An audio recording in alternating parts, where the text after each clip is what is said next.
Bonjour à tous.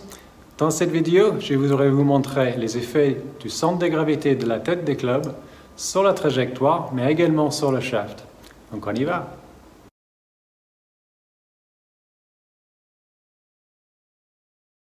Quand on parle du centre de gravité ou le CG de la tête des clubs, on est en train de parler des trois axes. Donc l'axe X, donc du talon vers la pointe, l'axe Y, donc de la semelle jusqu'au couronne de la tête des clubs, et ensuite l'axe Z, donc de l'arrière vers l'avant. Donc ces trois axes ont un point d'équilibre, et quand on trouve le croisement entre les trois axes, on trouve donc le point d'équilibre du club, donc le centre de gravité de la tête des clubs.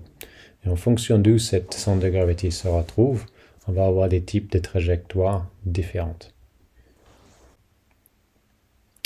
La tête de club de chez Titleist, le TSR4, a deux masses justement. Donc à la base, en standard, il y a une masse de 11 grammes qui est vers l'avant et une masse de 3 grammes qui est vers l'arrière. Donc dans ces tests, j'ai tout simplement inversé les deux poids pour voir exactement ce qui se passait. Et c'est ces résultats-là que je vais vous montrer maintenant. Donc voici les résultats de la balle. Donc en rouge avec le poids de 11 grammes vers l'avant, donc son position d'origine. Et ensuite en vert, donc avec le poids de 11 grammes à l'arrière. Donc ce qu'on va constater tout de suite, c'est qu'il y a une légère différence au niveau de la vitesse de balle. Mais c'est surtout donc au niveau de l'angle de décollage, où on retrouve donc avec le poids un peu plus à l'arrière, une balle plus haute. Et également avec davantage de spin. Donc juste le fait d'avoir bougé le poids en arrière a certainement augmenté le loft dynamique de la tête des clubs, ou peut-être changer le centrage. Donc c'est ça qu'on va regarder sur Gears après. Mais en tout cas, on a davantage de spin et un angle de décollage plus haut. On a également une direction initiale qui est davantage à droite. On peut voir par la dispersion qu'il y avait moins de dispersion avec le poids à l'arrière par rapport au poids devant. Et la distance, exactement la même carry, mais avec une légère différence justement en distance totale par rapport au spin qui était moins important avec le poids devant. Donc le fait d'avoir le poids devant a diminué le loft dynamique, ce qui a diminué le spin, mais en conséquence, on a une tête des clubs qui est moins stable, donc plus de dispersion, et donc un peu plus de tendance à gauche.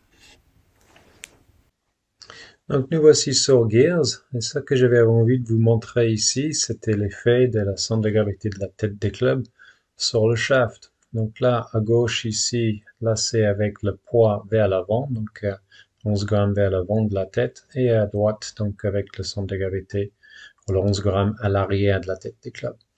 Donc ce que je vais faire ici, je vais juste mettre les deux shafts plutôt juste avant l'impact, donc on est juste vraiment dans la fin de la descente ici.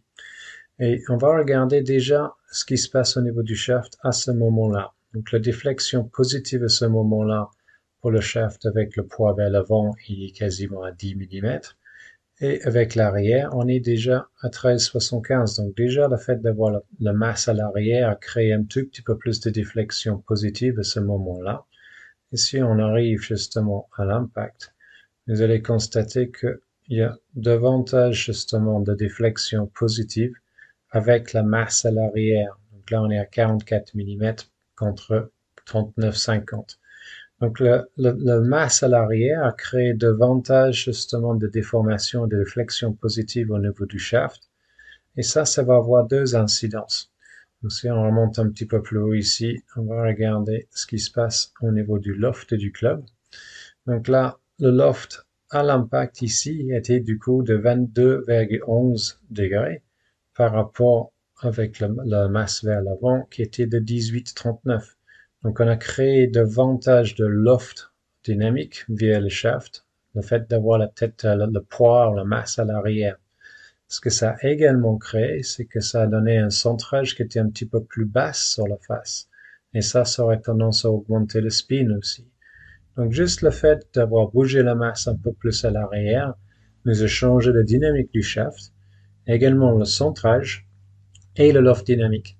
Donc quand on va commencer à changer les masses, ça va changer totalement la dynamique du club.